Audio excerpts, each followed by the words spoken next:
Cheers, guys. Such. Cheers. Scott. Wrap it up, slap it up. It also promotes safe sex. Yeah. Yeah. Boy, Do you need another insane Wayne condoms. Do you need another beer? I always do. Alright, I'll leave that Never beside you come just because over. I'll grab a can next. Okay, well, welcome up. Welcome to Wrap It Up, Slap It Up. I am Insane Wayne. I'm here with Ned Dunn. John Doe. now. You are part of the collective. Yeah. Now I know the last episode we mainly talked about that, so I think we'll just kind of just get to know you a bit better. So Yeah. like, what got you involved in what you're doing now with artistry? Like, Well, like, to be honest, I started out with, I was about 15, and, miserable, teenage self, we're all fucking miserable, and, so I just basically kind of started out, and I just started writing, just kind of writing for myself, and started showing people, and coming mates, whatever. I was like, oh shit, just keep writing. So then eventually, I started going to circle sessions, where I have now come to meet the collective, basically just I was there, and I kind of found my little place, met people, met the circle, and then COVID hit, so I had to fuck off for 2 years, so and then I was kind of it was always in the back of my mind, I want to get back, so I got back there now recently there, about just after everything opened up, after circus, came back there about 8 months ago there, whatever. And since then it's been flat to the mat, writing away, working, doing whatever. And how did you come across the circle? Did someone recommend it, or did you just kind of find it? Yeah, no, sorry for that. That's fine. I just was going on one day, walking through town, I was with the missus, the way they're always trying to get you, rope into getting them something, let's go get sushi, whatever, So, just walked up, and was like, oh shit, there's something on here that's going up, and we popped on upstairs, and that was it, and the rest is history, Well, that's cool. Like, you've been there, how long have you been there, 2-3 months now. Oh, you're only new to it? I just actually there was an open mic down in my new college, and they wouldn't let us in because we smelled like weed. So that was actually the best thing that ever happened to me, because I just literally looked up open mic Dublin and wandered down, and rest is history. Yeah. Well, that's cool. I've heard about it a few different times, because I'd be drinking in town and I'd start burning the ear off someone doing a bit of rapping. You've seen it. Definitely. But where was I? I can't remember the place. But some guy with a guitar, I was rapping to him, and he was saying to me to go to the International, and this was before COVID. Yeah. And I was like, I always had it in the back of my head, but I was just too nervous. I didn't know anybody. I never went. But there's a few times where I nearly went, or nearly had the balls to go, but I just was too nervous. But I'll definitely be going. I don't know if I'll go to the next one, but one of them soon. Yeah, you should. Because you definitely got, at least for me, personally, because when it was all kind of closed in, whatever else, don't really want to get to know anyone. I went in, and just everyone was just so fucking open. Oh yeah, what's the crack on? How are you? What's the story? What you doing? What you writing? Are you doing at the minute? Whatever else. It's just a very big open space, and anyone can walk in, so definitely just get your fucking ass in there. And honestly, I will. I don't know what I'll go up and do. I might just say, okay, I'll do one of my newest things I've written, just to be more, fresh, and just say, okay, that. Whereas the old ones maybe might need brushing up, but I'm happy enough with most of them. I don't think I think I need to work on my delivery, and I think a little bit my voice. I do feel like I don't have that voice I want. I feel like I could write songs for someone else to do. Yeah. Do you know what I mean? Would you ever write songs for somebody else? No, it's too personal, isn't it? Yeah. It's like your baby. Yeah, it's their piece of my soul. It'd be given away. And similarly, I could never have someone write songs for me. No. It's just, I don't write as such. But I just do it as is, true feeling, Yeah, either someone will play guitar or have an instrumental, and I just basically freestyle. But that's my way of writing. But I could never have someone, give me words and then I say it. It just wouldn't feel authentic. Well, do you think, let's say someone, I'm sure there's, I listen to songs sometimes and I go, oh, I wish I wrote that song, because I just, I love that song. It's it could be just, it relates to me that much, or it's just cool. Great references and something you'd like. But I think I would feel comfortable doing someone else's song if I like the song. If it touches you, you maybe might be changed, or like if it's someone close to you. I feel like I can only resonate in listening. Because with what I'm doing with my music, I have a very specific purpose. I want to give like a very, very specific message that I think needs to be given. And if someone else is given that message, it's not going to be right, and it all needs to be right as a whole. You know, it's like, because it's each body of work you do, it goes into your legacy, in a sense, your message, what you want to say to the world. And I feel like if you let other people's energy into that, it can be contaminated. You can tarnish it, like, I get they don't get have that, the same vision or the same motive as you. Yeah, I feel like if someone's all about trying to make great songs or just, you know, be out there, I suppose that would be a route of like, oh yeah, look, won't give it to me, I'll, you know, if it's good or whatever the hell. But I like that. That's just, you're just doing you, like.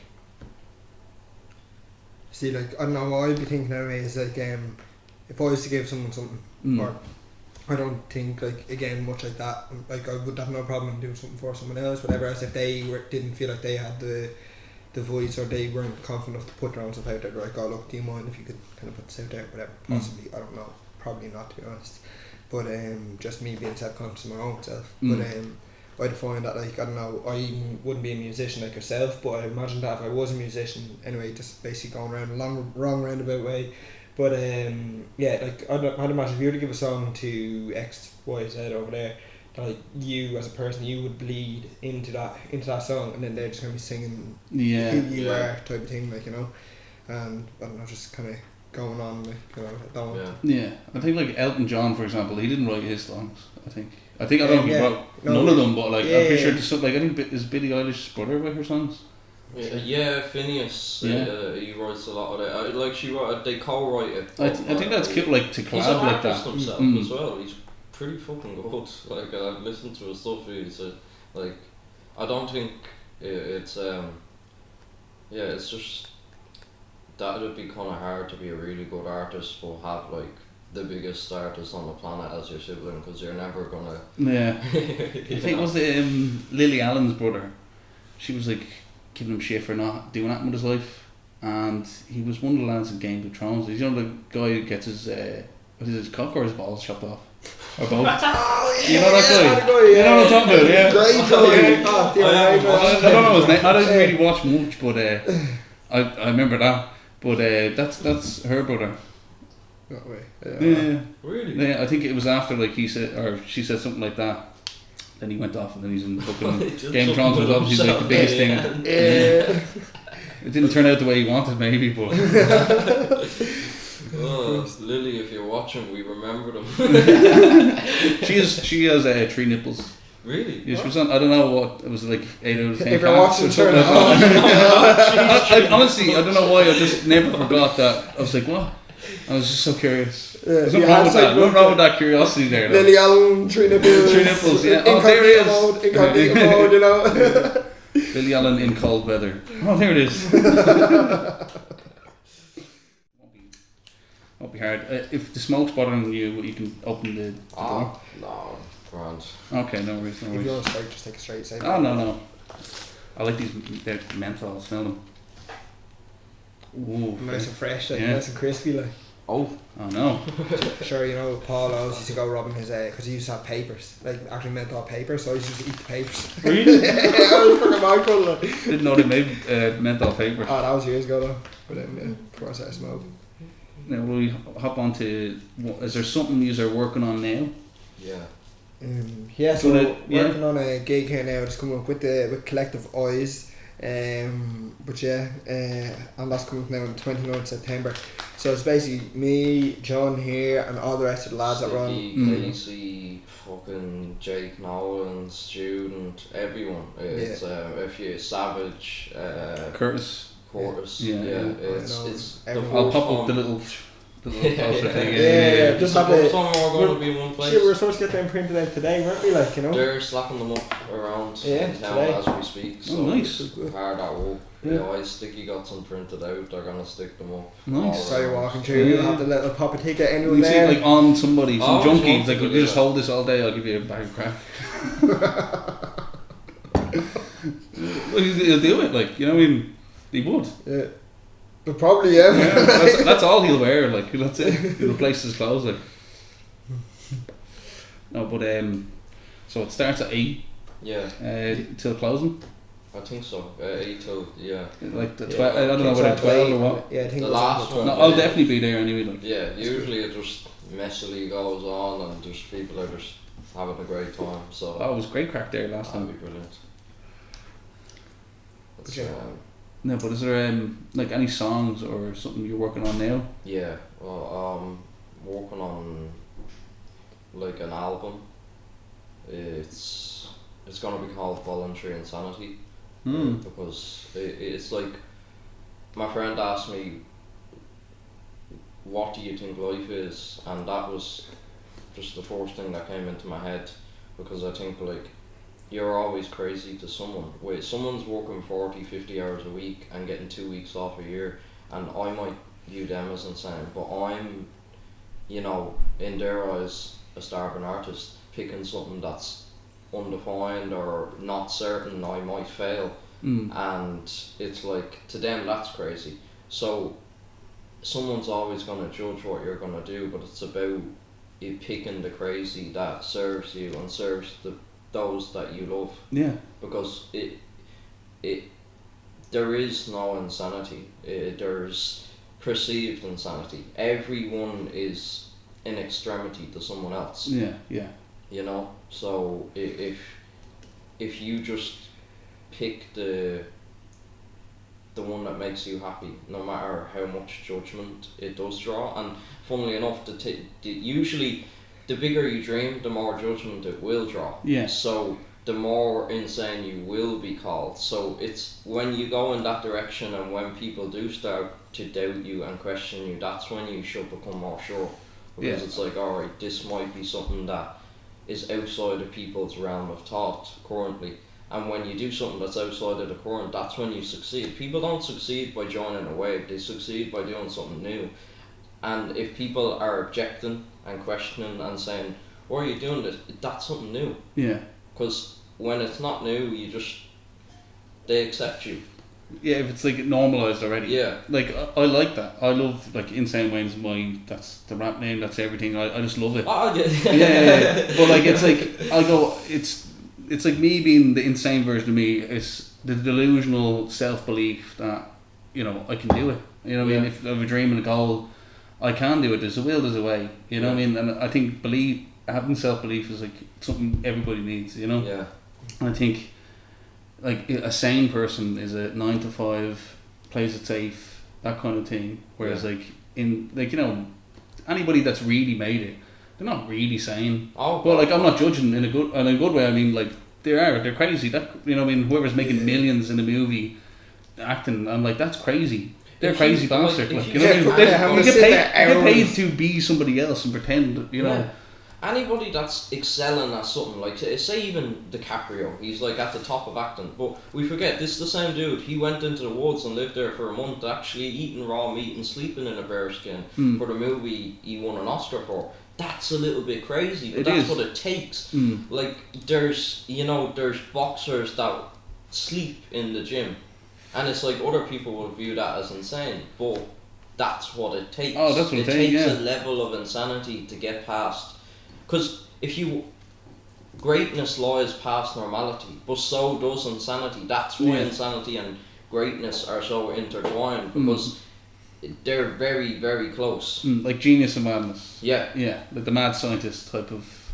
Yeah. I don't know if there's a theory to it, but like, I think we all know that the mad scientist, genius. Throw yourself into it, like, you know, you live and breathe for it, like. Like Rick and Morty. No, but like personally myself, you're asking what we're working on. I'm kind of just working more so just dedicating a bit of time each day, you know, kind of just saying like, right, I'm gonna read just I struggle now at the minute now myself personally. I really hate myself for it, but I struggle myself. Writer's block? Yeah, no, not writer's block, but I struggle more so to like actually read an entire book now at the minute. Oh, like you know, like so I'm fucking terrible for that. I'm shit, dyslexic, so I don't. I have read books, but I'm like. Yeah. You know. Yeah, you I think I read Holes in school. Like I love that book. Holes, the movie. I just watched the movie and I was like just writing the movie and I was like, what's the difference between the movie and the book? You have to read it yourself. And I'm like, fucking just tell me, you know. Spark notes, man. Spark notes all the way, like. That's it. But yeah, no, like so, like when I'm reading something, I'm like, okay, like you know, like Paradise Lost, it's better to rain in hell than start in heaven, or you know, I show you a picture of hell and you run towards heaven, like you know. So like that's kind of that inspires you. Yeah, no, I kind of hear that line. I'm like, right, okay, so I'm gonna get this like a little poem now that I was kind of like I wrote the scene. Then I was like, I'm falling like Lucifer, like the big red horn, scary face. Yeah. No, so I wrote that like anyway. I'll wait until later. Okay. Bang through all that shit, like you know, but. Yeah, so I that just kind of gave me an idea, and I was like, right, well, I can actually, you know, I see hell over there, like in my history and whatever else, and I'm like, you know what, no, I'm gonna actually say no to that. I'm gonna run towards heaven. I'm gonna build something for myself. Gonna, you know, throw myself into my art, throw myself into my family, work, whatever. Would the hell be like temptations in a sense? Hell temptations, or like just like you know, just demons, and like you know, everyone has their own little sort of battles that they're fighting, like you know, so like just having to kind of move from that onto something bigger for yourself and try to build your own little paradise, like you know. I wouldn't be really into all that religious fugazi, you know, but like you know, like I'd be kind of, I can build my own little heaven here and there, like, you know, so by doing that then you can move forward. Yeah, I don't think we'll get into religious beliefs. No, not anyway. I think everybody to their own. Like I think if religion's your thing, I think it should be more of a private thing, you know. Yeah, if it's that personal to you, which you know some people take very personally. It's like, well, just keep it to yourself. You know what I mean? No, you know, not in a bad way, but not in a bad way. Yeah. Like if your God's very strict and, you know, like why? You know what I mean? In my eyes, God would be like, yeah, you know, enjoy yourself. Like, okay, you fucked up. You know, try again. You know, drink another one. Drink. They say like, I think with understanding, it's hard to judge people. It's hard. You have a lot more compassion once you get people and why they do things and how their traumas make them the people they are. You start to understand, even when people hurt you, even when people disappoint you, you're like, I know why though. And it's hard to be angry. So it's like, if a human can have that level of understanding, ultimately a God would not ever judge us. Ever. Because he made us. He understands every flaw we've got. He gave us them, so... Yeah, exactly. And cheers to that. Thanks. Yeah. So, John Doe. Yes. That's your name. Can you tell me more about it? I think that basically I think there's an unrecognised death that goes on, and I think that like if anybody's lost someone to suicide, they'll understand that that person died before they died, but it didn't get recognised, and that's what I feel like the unknown body is, the John Does, the Jane Does. It's the people who are dying inside, but no one's there to claim them, no one's there to recognise that. And I want to speak for those people, the people who are at risk of losing themselves to dying inside, because that's spreading, and it's like, particularly with, and it's not just young men, but particularly with young men and just the youth in general. We live in a world that there's many things that can make people feel that way now, and I see so many people that feel that way, and the more I speak about it, the more I realise I'm not the only one who's felt that way, and that's what drives me on, because when it started out, it was like you get an idea and it's a concept, but it becomes more real, because it was like, at first it was like, I'll call myself John Doe, because I believe these people are out there, I felt they were out there. But it's when you do the shows and you see people come up and say I resonated with that, or that brought tears to my eyes, or I felt that way, or like I literally am feeling that way now, whatever you just said, that's when you're like, alright, I was right about this. This is something we do have in common. So it's like, I think it's because someone even asked me, I posted about it on Instagram that I had to change the name from John Doe to like JHN DOE, because John Doe, the original like normal John, wasn't available on Spotify. Awesome. And yeah, someone was saying, why don't you use your own name? And I was like, I don't feel like that is my own name. I feel like this is more my identity because I've claimed it in a sense, rather than it claiming me, it being given to me. It's like I don't necessarily identify with the person that I was, you know. I don't think many people do, because a lot of the things you're born into aren't out of choice. That kind of Cassius Clay, Muhammad Ali. It's only when you create a new version of yourself, because you have to ask the question like, what do you want to do in the world, and are you right now the version of yourself that's going to do that? And most likely the answer is no. So then the goal is to essentially just change yourself to the version of yourself that's capable of achieving what you want to achieve. And that's what I feel I'm trying to do, to make that. It's with the music that I'm doing, I want to be as vulnerable as I can be. I want to strip back all, walls that I put up, all ideas that I might have to appear as something or someone. I want to basically. Is it ego? The death of an ego? Yeah, kind of? yeah. I want to just show people myself in my flaws, in my weakness, in my pain, in my reality. Your humanity, the imperfections of man. Yeah. Because there's too much of people trying to appear as something, and that's what angers me with music now. It's like, look what I've got, look what I am, look how good I am, look how cool I am, look how many women I get, look how much money I have, look what chain I have, look how I dress, look what I drive, look what I live in, look where I am. And it's like, that person's probably depressed. These people are dying violent deaths. It's not actually what they're painting quite clearly. So it's like, I couldn't deal with so many people trying to appear as something. And it's like we're losing people who are just showing what they actually are. Because when people are listening to things that aren't real, when people are listening to what someone wants them to think they are, they're wasting their energy, they're listening to this false narrative, and they aspire to that narrative then.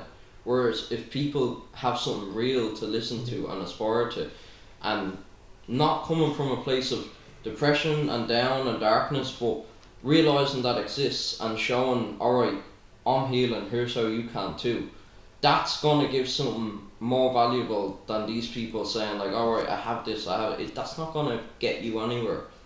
Although it can be an inspiration in some ways to see how people have gotten themselves out of poverty with their art, it's not a valuable message. No. Because they're not saying how to get it, they're just saying, I have it, I'm better. Whereas if you gave people the tools to get out of their sadness, maybe then they might actually drive a better car, maybe then they might actually have a better house, maybe then they might actually be able to afford the clothes that these people are dressing in. Because how can you really do all of that if you are in a bad place, and many people are? So it's like, I'm sorry for going on a rant. No. I feel that with music, it can be as meaningless or as meaningful as you make it. You can save people, or you can give people a good time, and both are acceptable, both are incredible. And I love a good time, I love making music for that, but there's other problems, and music could be a way to solve them. And it's like, once you realise that you could solve a problem, there comes almost a duty to do it, because no one else will. And that's what I think more people need to do in music. That's what I want to do in music, if it works, if it works out. I feel like when you were saying that, it's like with all that materialistic stuff that they want, it's like they put themselves on this pedestal where they do have a lot to lose, so they feel like they have to maintain it. Yeah. And there's probably loss of authenticity there. Yeah. Whereas like let's say for example, it's like, oh, there's almost nothing to lose. Yeah. You know what I mean? Because the lack of materialistic stuff, and I think it would create more of an authentic. No image to keep either. It's like, if I show up to a show dressed a certain way, what are they going to do? Judge me? The very people who have came here to relate to me? No. Yeah. So I don't have to worry about how I present myself if I present myself honestly, because the worst thing for me would to be have to upkeep a falsehood. Yeah. That's what I have to stress. Is like, it's not a character. It's it's like my. The part that you're playing, like. Yeah, it's like my like. identification of myself is John Doe. It's like, rather than, alright, I've created a character to do this, it's like, oh, when I whittled myself down, it's like, alright, this is the realest version of myself. This is me without the bullshit. This is me without my insecurities making me want to appear as something. This is me without anything. This is just the truth. And that's because I felt that was the most useful thing. Because that was the thing that, again, I said, I feel that people succeed when they do something that isn't being done, and I feel like the truth is not being done. It's not recently. We don't realise how little of it we receive. Even what you think is true, there's motives behind everything. Like smoke and mirrors and stuff. Yeah, there's there's things at play. So we're not receiving a lot of truth these days from any source. No. Not even from ourselves, not from the people around us, not from the things we consume. So if we can lead more people with the truth. Yeah. Provide the truth for ourselves. Provide the truth. Like, yeah, no, to be honest, like what I find myself is like that, like, I don't know, Jim or writing is me, much like Jordan or John.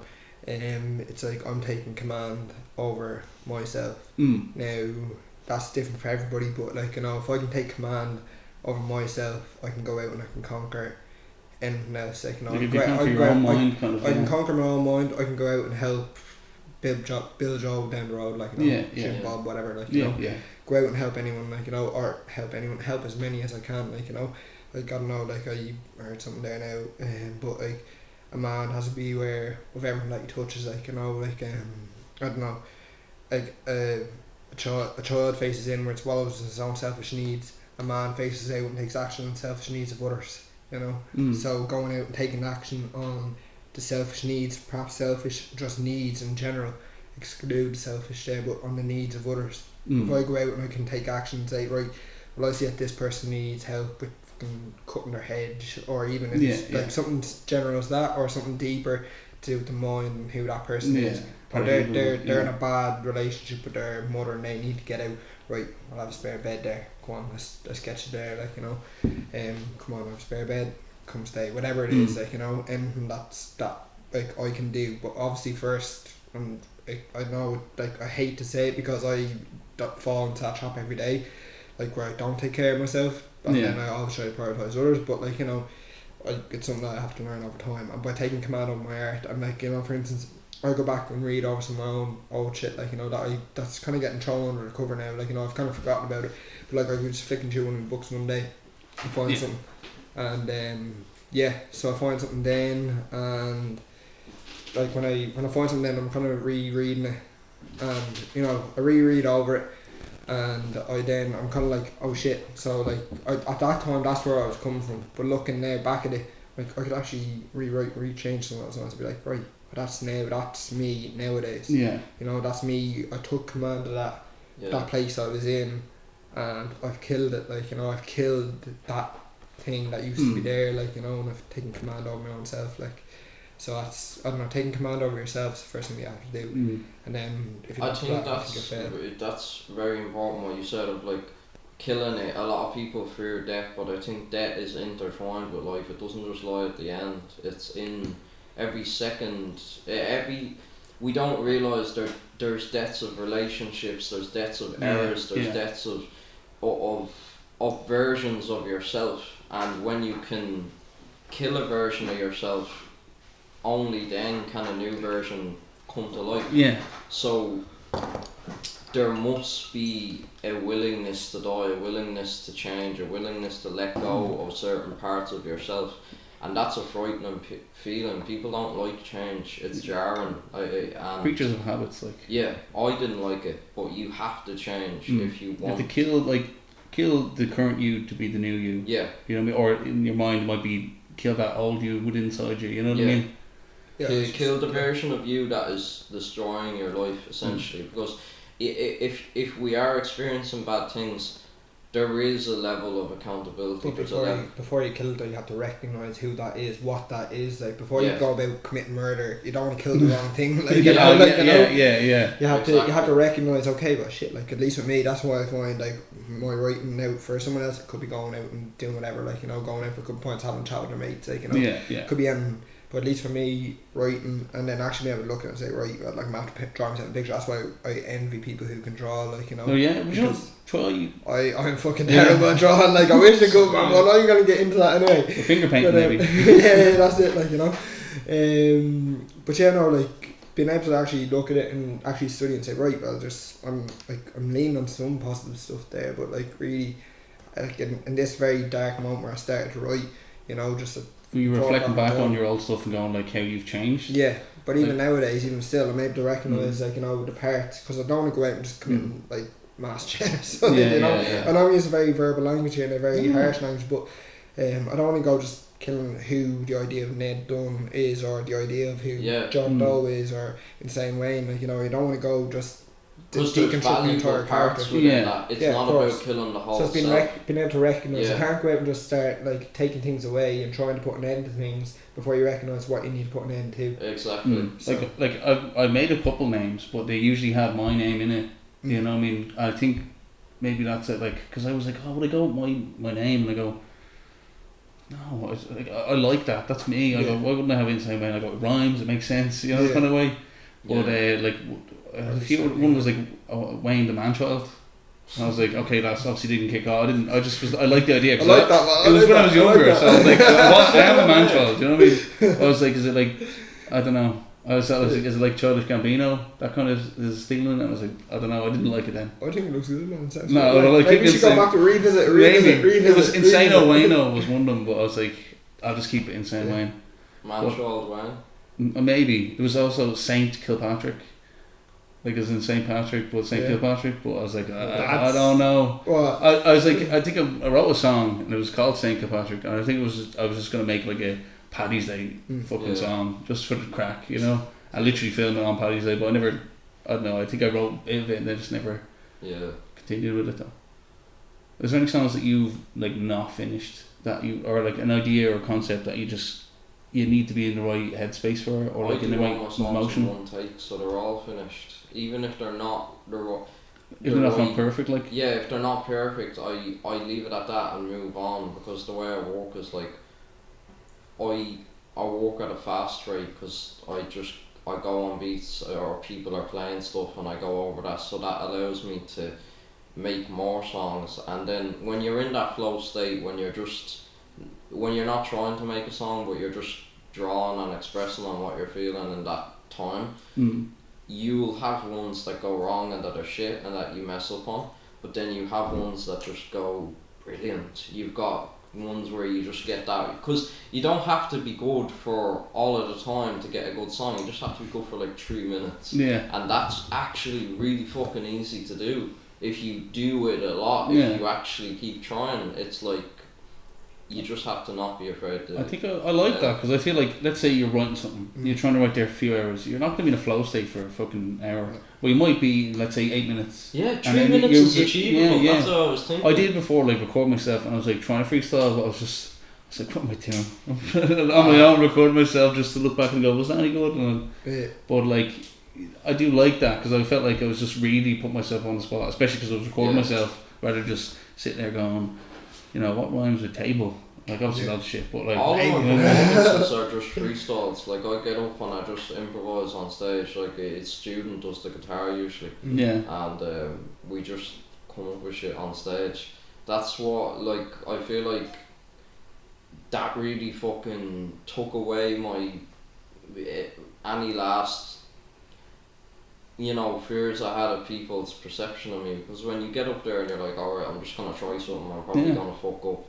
It's just like, you genuinely in the moment as well. It's like it's and it's been going great, but it's like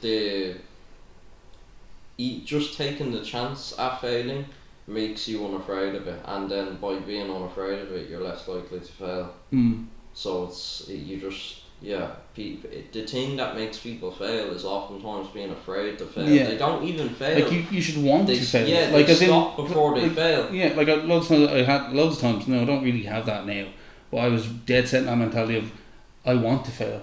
I go, that means I'm trying. I go, because I will succeed if I just keep trying. But like exactly. It's like if you don't try, you're not gonna fail.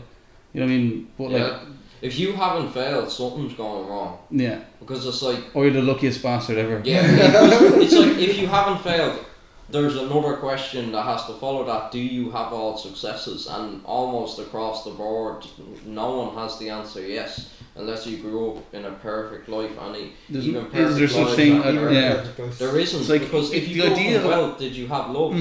The idea of like, say, someone in a really wealthy house, you know, really loving family, really, like, things are very easy. Some little thing going wrong could be a huge thing. It could be a little thing, maybe nothing to us, but like, you know what I mean? Because there's extremes at certain levels. Yeah. So they like our extreme happiness of, you know, going on a whopper holiday might be just a normal fucking day for them.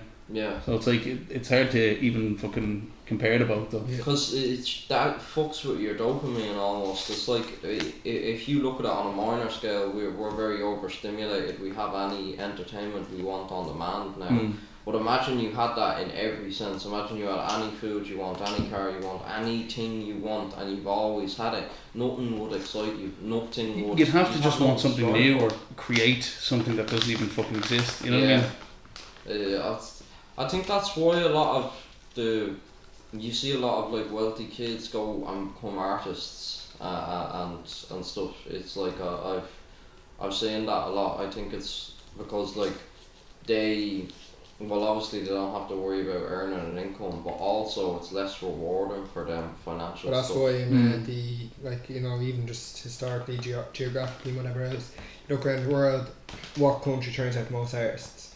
Right, well, the Western world, like, why? Right, God, yeah, because we're the fucking most well-off countries, like, so, you know, you get all the Eastern, you know, these poor countries, these poor states, they're all just working with their hands, like, you know, like, and they don't have time to fuck around. They have time to be there, being like, oh, all intellectual, academic, and whatever else, like, you know. Yeah. And we have to pour come to make God likes of us here now, who knows, but, like, you know, like, you know, obviously that point could be made, but I would just, like, you know, but art shall always exist, you know. Art always will exist. Music, even if it's without any beat behind it or anything else, music just acts in your own musical limit, the limit of your voice, the way you talk, the way you hold yourself in the world life. Is art. The way, like, an ordinary man going down the road to work is a 12-hour shift in a shop, like, you know, a dingy shop, that's music in some way, that's art.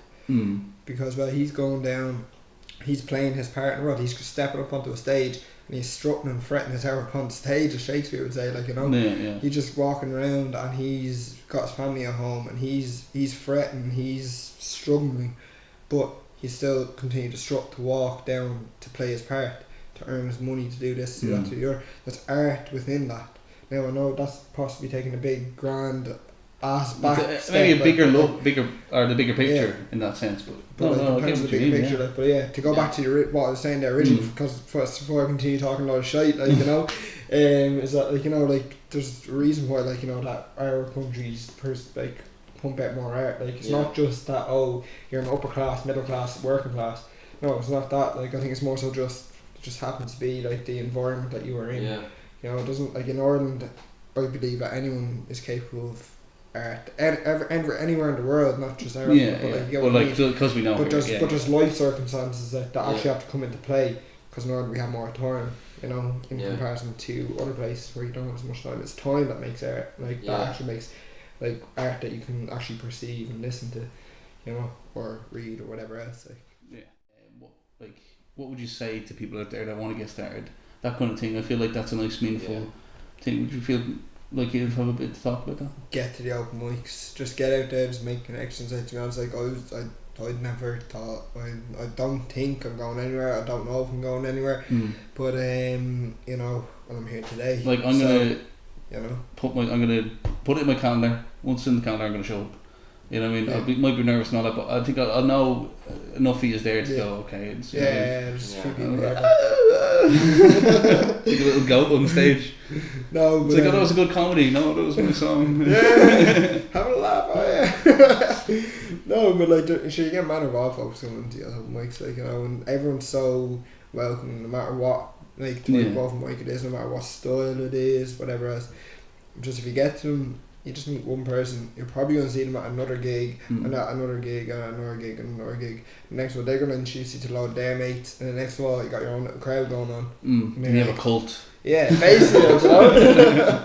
And then like I'm like to John, like, oh yeah, shit, John, like, here, could you just I don't know, could you help me like write something here, this, like, could you like maybe put some music in behind this, or over here, whatever, we just have to, or do you want to do something together? Do you want to find something that we both like think that we need to talk about, and let's put that shit out there, like, you know, and you find these things about it, and even if you're not putting it out there, just the process of putting something together. First of all, I find it very beneficial to my mental health. You know, I find that like it helps ground me, helps centre me to, you know, just to actually be able to continue on out my day. Like Casey always calls it, he was on the podcast the last episode. He always calls the circus sessions his sanctuary. You know, that's his place. His safe place. That's his little, you know, religious retreat in a way. Like, you get what I mean? Like, you know, it's not really religious, but like, you know, a religious retreat. Like, you know, he's able to get away from his own day-to-day life. You know, whatever it is.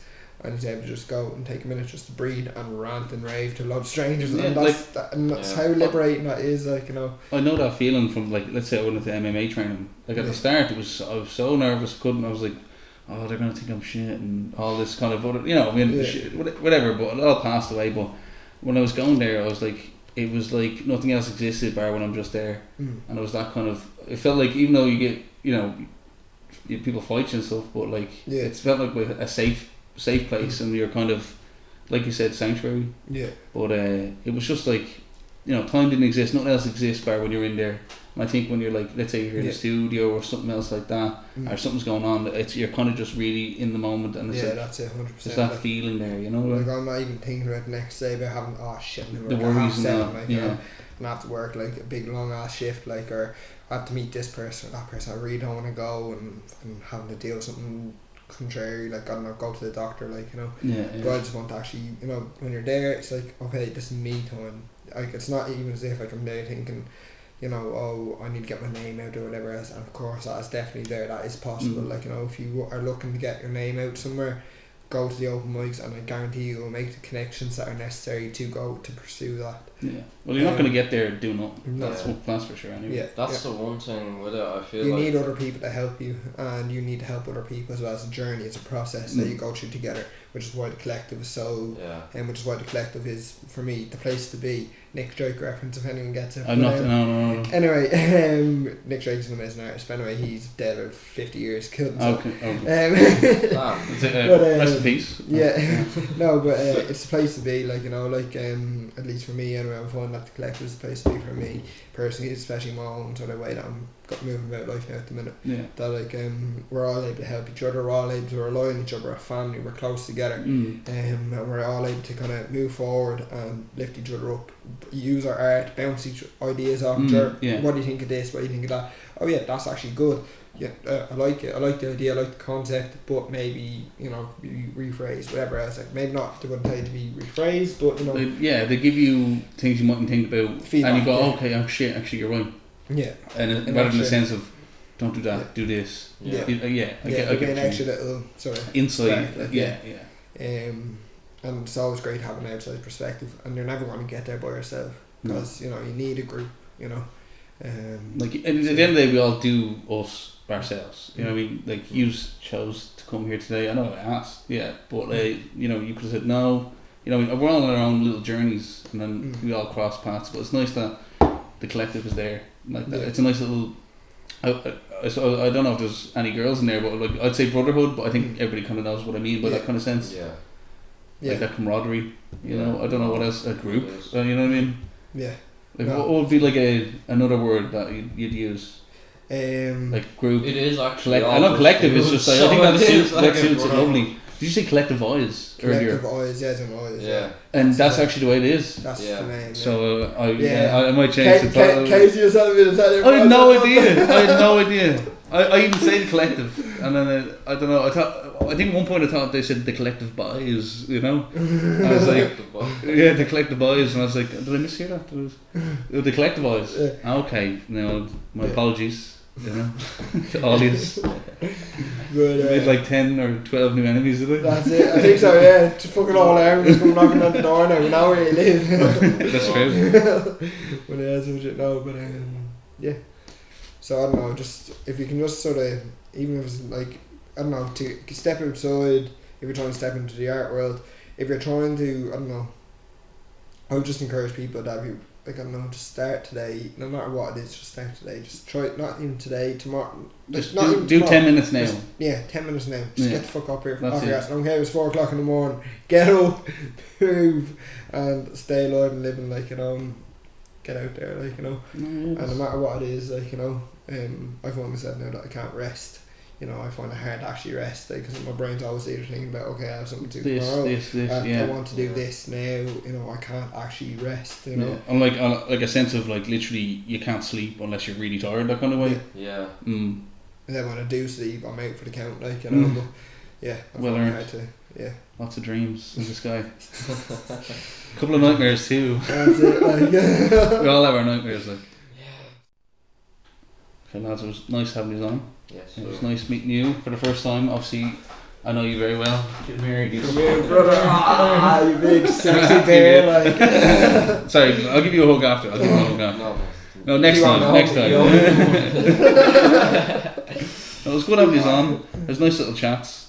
I'll definitely be in touch again because I want to get another one going where it's, you know, I want to get kind of everybody on and then there's a mix and match, and that would be always a constant thing, I think. Yeah. Because, you know, I like his guys, so I've clicked with everybody so far, and I think obviously if I just, you know, get other people at other different times, it'd be real kill.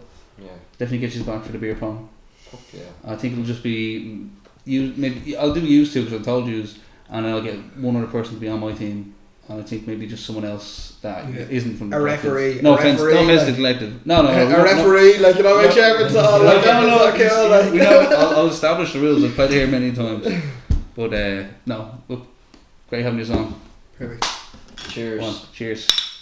Wrap it up, slap it up. Wrap it up, slap it up.